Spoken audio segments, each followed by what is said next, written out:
Hər vaxtınız xeyir. Bugün biz elə bir texnoloji yenilikdən danışacağıq ki, o qlobal təhsili bəlkə də həmişəlik dəyişdirəcək. Gəlin bir anlıq təsəvvür edək, dünyanın istənilən top universitetindən, istənilən mühazirəni anındaca heç bir problem olmadan öz ana dilimizdə başa düşə bilirik. Fikirləşirsiniz ki, bu fantastikadır. Xeyr, bu artıq fantastika deyil. Bu, süni intellekt tərcüməsinin yaratdığı yeni bir reallıqdır. Yaxşı, bəs bugün nələrdən danışacağıq? Deməli, baxacağıq ki, bu dil bariyeri necə dağılır, təhsil üçün yaranan yeni Netflix modeli nədir, milli universitetlər üçün təhlükələr hansılardır, amma eyni zamanda insan kapitalı üçün hansı fürsətlər açılır və sonda ölkələrin qarşısında duran o tarixi seçim anını müzakirə edəcəyik. Gəlin elə birincidən başlayaq. Bütün bu inqilabın mərkəzində dayanan o katalizator nədir? Söhbət bax bu sinxron tərcümə texnologiyasından gedir. Yəni, qulağınıza bir qulaqcıq taxırsınız və vəssalam, Harvardda mühazirə oxuyan professorun səsi sizin qulağınızda anındaca, öz dilinizdə səslənir. Bu sadəcə bir cihal deyil, bu həqiqətən də təhsili sərhədsiz edən fundamental bir dəyişiklikdir.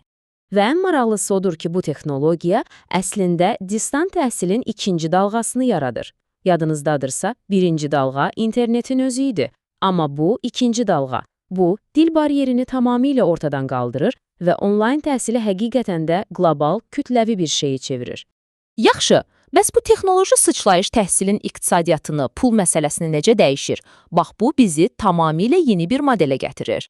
Buna şərti olaraq təhsilin Netflix modeli deyilir. Məntiq çox sadədir, eynilən Netflixdə olduğu kimi. Necə ki, bir film bir dəfə çəkilir, amma sonra milyonlarla insana çox ucuz qiymətə satılır, eyni şəkildə də dünyanın ən yaxşı universiteti bir kursu bir dəfə hazırlayacaq və onu bütün dünyaya paylaya biləcək. Bu, həqiqətən də oyunun qaydalarını kökündən dəyişir. Fərq isə həqiqətən də ağla sığmazdır. Baxın, bir tərəfdə on minlərlə dollarlıq xərc, fiziki olaraq bir yerdə olmaq məcburiyyəti, yalnız yerli dildə təhsil, digər tərəfdə isə demək olar ki, çox cüzi bir qiymət, istədiyin qədər tələbə, istənilən dildə təhsil. Tamamilə fərqli dünyalardır. Və qiymət fərqinə bir baxın, söhbət əvvəllər, məsələn, 50 min dollara başa gələn bir proqramın indi cəmi 500 dollara əl çatan olmasından gedir. Bu, elit təhsili sözün əsl mənasında hər kəs üçün əl çatan edir. Amma hər fürsətin bir də təhlükəli tərəfi var. Bu qlobal imkan eyni zamanda bir çox milli universitet üçün demək olar ki, bir varlıq-yoxluq məsələsidir.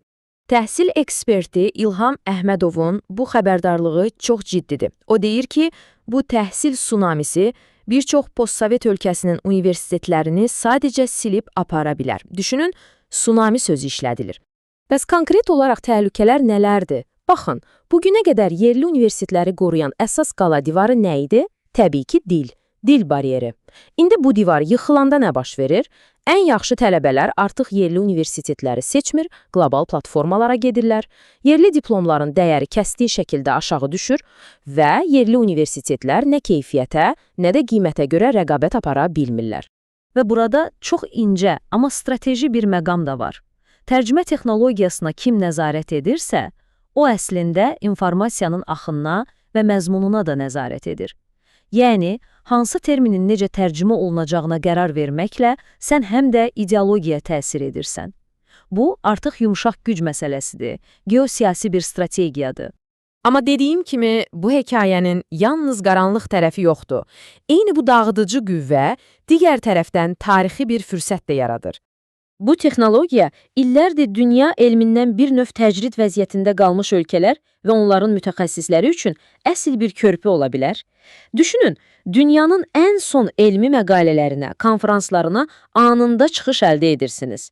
Bu, müəllimlərin özlərini inanılmaz sürətlə inkişaf etdirməsi, köhnəlmiş tədris proqramlarını modernləşdirmək üçün misilsiz bir şansdır. Ancaq məsələ ondadır ki, bu problem heç də yeni deyil. Bu zaman xəttinə baxsaq, görərik ki, hələ 2008-ci ildə bu təhlükələr barədə xəbərdarlıqlar edilib.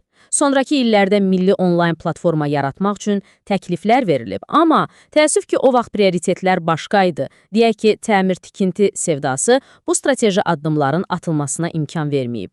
Nəticədə, bugün bu tsunami ilə hazırlıqsız şəkildə üz-üzəyik. Və bu artıq sadəcə bir təhsil məsələsi deyil. Bu birbaşa milli təhlükəsizlik məsələsidir. Çünki prezident İlham Əliyevin də dediyi kimi, neftdən sonrakı dövrdə ölkəni ayaqda tutacaq əsas kapital insan kapitalıdır və bu kapital təhlükə altındadır.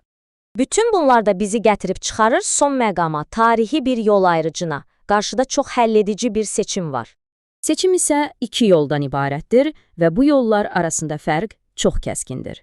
Birinci yol istehlakçı olmaq. Yəni, kənarda oturub qlobal şirkətlərin hazırladığı təhsili pasiv şəkildə almaq, bu prosesdə yerli universitetlərin necə sıradan çıxdığını seyr etmək və xarici platformalardan asılı vəziyyətə düşmək. İkinci yol isə istehsalçı olmaqdır. Yəni, bu qlobal bazara özün də bir oyuncu kimi daxil olmaq, özünün güclü olduğu sahələrdə məzmun yaratmaq, bu texnologiyadan insan kapitalını gücləndirmək üçün bir vasitə kimi istifadə etmək və nəticədə öz təhsil suverenliyini qorumaq. Beləliklə, yekun sual da elə budur və bu çox vacib bir sualdır. Gələcəyin bu yeni, qlobal təhsil bazarında sizin ölkəniz sadəcə bir istehlakçı, yəni müştəri olacaq, yoxsa özü də bir istehsalçıya çevriləcək? Bu, cavabı bugün verilməli olan tarixi bir seçimdir.